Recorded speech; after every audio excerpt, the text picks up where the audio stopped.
ഫുക്രിയിലേക്ക് സ്വാഗതം. ഇന്ത്യൻ ഫുട്ബോളിനെ വലിയ രീതിയിൽ ബാധിക്കുന്ന ഒരു തീരുമാനം കഴിഞ്ഞ ദിവസം ടാറ്റ ഗ്രൂപ്പ് പറഞ്ഞു. ജംഷഡ്പൂർ FC പിരിച്ചുവിടുകയാണ്. ഇപ്പോൾ നടക്കുന്ന ഡ്യൂറൻ കപ്പിന് ശേഷം ജംഷഡ്പൂർ FC പിരിച്ചുവിടുകയാണ് എന്ന് പറഞ്ഞു. അപ്പോൾ ഇതിനെതിരെ കഴിഞ്ഞ ദിവസം, ഇതിനെതിരെ എന്നല്ല, അതിലെ ഒരു വേദന കളിക്കാർ പങ്കുവച്ചു. ജംഷഡ്പൂർ FCയുടെ കളിക്കാർ പങ്കുവച്ചു. ആ വീഡിയോയിൽ പറയുന്നുണ്ട്, കളിക്കാരുടെയും പരിശീലകരുടെയും ജീവിതമാണിത്, അതിങ്ങനെ തകർക്കരുത്, പെട്ടെന്ന് ഒറ്റയടിക്ക് ഇങ്ങനെ തീരുമാനം എടുത്ത് അത് നശിപ്പിക്കരുത്, തകർക്കരുത് എന്നവർ ഒരു തരം യാചനയാണത്. ഇത്ര ഹൃദയത്തെ തൊടുന്ന രീതിയിലാണത്. ആ വീഡിയോ കണ്ടാൽ അറിയാം കളിക്കാർ പറയുന്നത്. കാരണം ജംഷഡ്പൂർ FC ടാറ്റ ഗ്രൂപ്പ്, ജംഷഡ്പൂർ FCയുടെ മുതലാളിമാർ ടാറ്റ ഗ്രൂപ്പാണ്. ടാറ്റ ഗ്രൂപ്പ് ഇന്ത്യൻ ഫുട്ബോളിന് ഒട്ടേറെ വലിയ സംഭാവനകൾ നൽകിയിട്ടുള്ള ഒരു ഗ്രൂപ്പാണ്. അവർ ഇങ്ങനൊരു തീരുമാനം എടുക്കുക, അവർ ഇത്തരത്തിൽ ഒരു ഇന്ത്യൻ ഫുട്ബോളിന് തന്നെ തിരിച്ചടിയാകുന്ന ഒരു തീരുമാനം എടുക്കുന്നത് വളരെ ദൗർഭാഗ്യകരമാണ്. ഇത് ലക്ഷക്കണക്കിന് വരുന്ന ഫുട്ബോൾ താരങ്ങളെ നിരാശയിലാഴ്ത്തും. ഇത് ഇന്ത്യൻ ഫുട്ബോളിന് തിരിച്ചടിയാണ് എന്നും ആ വീഡിയോയിൽ കളിക്കാർ പറയുന്നുണ്ട്. അവർ പറഞ്ഞത് എത്ര ശരിയാണ്. കാരണം പരിശീലകരുടെയും കളിക്കാരുടെയും ജീവിതമാണ് ഇത് ഒറ്റയടിക്ക് നിർത്തുക എന്നൊക്കെ പറയുന്നത്. ഇതിനെതിരെ, ഈ ഒരു തീരുമാനത്തിനെതിരെ മുൻ ഇന്ത്യൻ താരങ്ങളായ സുനിൽ ഛേത്രി, ബൈച്ചും ഭൂട്ടിയ, ഇവരെല്ലാം കൃത്യമായിട്ട് രംഗത്തെത്തിയിട്ടുണ്ട്. ടാറ്റ ഗ്രൂപ്പ് ഇത് ചെയ്യരുത് എന്ന് സുനിൽ ഛേത്രിയും ബൈച്ചും ഭൂട്ടിയും പറയുന്നുണ്ട്. ഇത്രമാത്രം ഇന്ത്യൻ ഫുട്ബോളിന് സംഭാവനകൾ നൽകിയ ടാറ്റ ഗ്രൂപ്പ് ഇത് ചെയ്യരുത് എന്ന് തന്നെ അവർ കൃത്യമായി പറയുന്നുണ്ട്. ശരിയാണ്, ടാറ്റ ഗ്രൂപ്പ് ദശലക്ഷക്കണക്കിന്, കോടിക്കണക്കിന് കോടി രൂപയുടെ, ആയിരക്കണക്കിന് കോടി രൂപയുടെ, പതിനായിരക്കണക്കിന് കോടി രൂപയുടെ, ദശലക്ഷക്കണക്കിന് കോടി രൂപയുടെ ആസ്തിയുള്ള ടാറ്റ ഗ്രൂപ്പ് ഇങ്ങനെ ചെയ്താൽ എന്തായിരിക്കും അവസ്ഥ? ടാറ്റ ഗ്രൂപ്പിന് ഒരു ഫുട്ബോൾ ടീമിനെ കൊണ്ടു നടക്കാൻ പറ്റില്ലേ? പറ്റും. അത് അത്രമാത്രം പണമുള്ള ഒരു ഗ്രൂപ്പാണ് ടാറ്റ ഗ്രൂപ്പ്, അത്രമാത്രം സുസ്ഥിരതയുള്ള ഒരു ഗ്രൂപ്പാണ് ടാറ്റ ഗ്രൂപ്പ്. ആ ടാറ്റ ഗ്രൂപ്പ് ജംഷഡ്പൂർ FCയെ കൈവിട്ട് കളയേണ്ട, അപ്പോൾ തൽക്കാലം ഒരു പ്രതിസന്ധിയാണ്. ആ പ്രതിസന്ധിയിൽ എങ്ങനെയെങ്കിലും അതിനെ തരണം ചെയ്യാനുള്ള പണമൊക്കെ ഉള്ള ടാറ്റ ഗ്രൂപ്പിന് ഒരു തരത്തിലും ഇത് അഫോർഡബിൾ അല്ലാത്തതല്ല.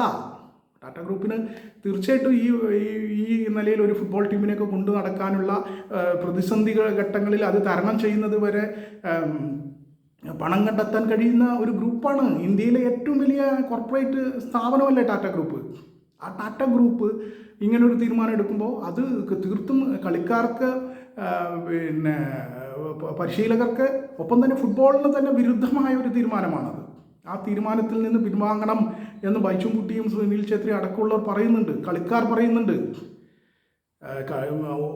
കളിക്കാരെ സംബന്ധിച്ചിടത്തോളം ഫുട്ബോൾ നടക്കുകയും ക്ലബ്ബുകൾ ഉണ്ടാവുകയും അവർക്ക് ശമ്പളം കിട്ടുകയും ചെയ്താലല്ലേ അവരുടെ ജീവിതമാർഗവും കൂടിയാണല്ലോ ഇത്. ഇതൊരു കളി മാത്രമല്ല, ഇതിനൊരു പാഷനായിട്ട് മാത്രം കാണുന്നവർ ആയതുകൊണ്ടാണ്, ഇതൊരു പാഷനായതുകൊണ്ടാണ് മറ്റൊരു ജോലിക്കും പോകാതെ ഇതിൽ നിൽക്കുന്നത്. അപ്പോൾ ഇത് മൊത്തത്തിൽ അടച്ചുപൂട്ടുന്ന ഒരു നിലയിലേക്ക് പോയാൽ എന്താണ് അവസ്ഥ? അതിഭീകരമാണ്. ആ നിലയിലേക്ക് ജംഷഡ്പൂർ FC, ഇപ്പോൾ മറ്റ് പല ഫ്രാഞ്ചൈസികളും പണമില്ലാത്തത് കൊണ്ട് തന്നെ പോകുന്നവരുണ്ട്.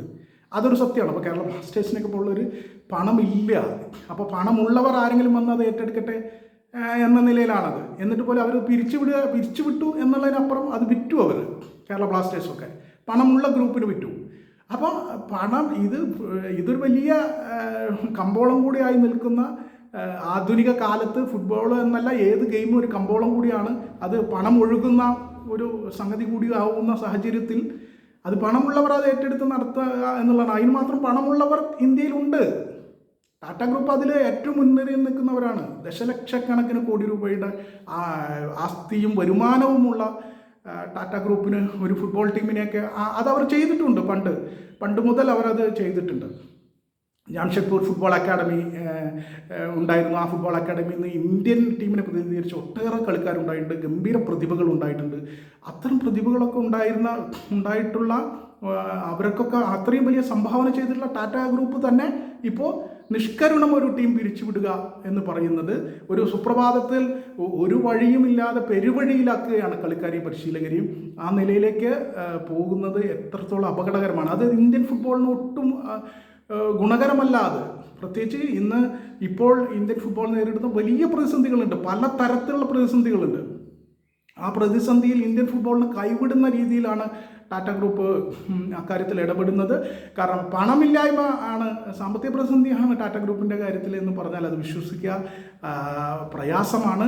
ആ രീതിയിൽ ടാറ്റ ഗ്രൂപ്പ് പോകുന്നു എന്നത് നമുക്ക് ചിന്തിക്കാൻ പോലും കഴിയാത്ത ഒരു കാര്യമാണ്. അതുതന്നെയാണ് സുനിൽ ഛേത്രിയും ബൈചുങ് ബൂട്ടിയും വളരെ വ്യക്തമായി പറഞ്ഞു, ടാറ്റ ഗ്രൂപ്പ് ഇത് ചെയ്യരുത്, ഈ രാജ്യത്തോട് ഇത് ചെയ്യരുത്, രാജ്യത്തെ ഫുട്ബോൾ എന്നോട് ഇത് ചെയ്യരുത്. കളിക്കാർ പറയുന്നു ഞങ്ങളുടെ ജീവിതമാണിത്, ഇതില്ലാതാക്കരുത് എന്ന് പറയുന്നു. അപ്പോൾ തീർച്ചയായിട്ടും അത്തരം സാഹചര്യങ്ങളെ മറികടന്നുകൊണ്ട് മുന്നോട്ട് പോകാൻ കഴിയുന്ന ഒരു ഗ്രൂപ്പ് തന്നെയാണ് ടാറ്റ ഗ്രൂപ്പ്. അതിനുള്ള പണം അവരുടെ കയ്യിലുണ്ട്. ആ പണം അതിനുള്ള മനസ്സ് മുൻകാലങ്ങളിൽ ഉണ്ടായിരുന്നത് പോലെ ഇപ്പോഴും ആ മനസ്സുണ്ടാവുക എന്നുള്ളതാണ് പ്രധാനം.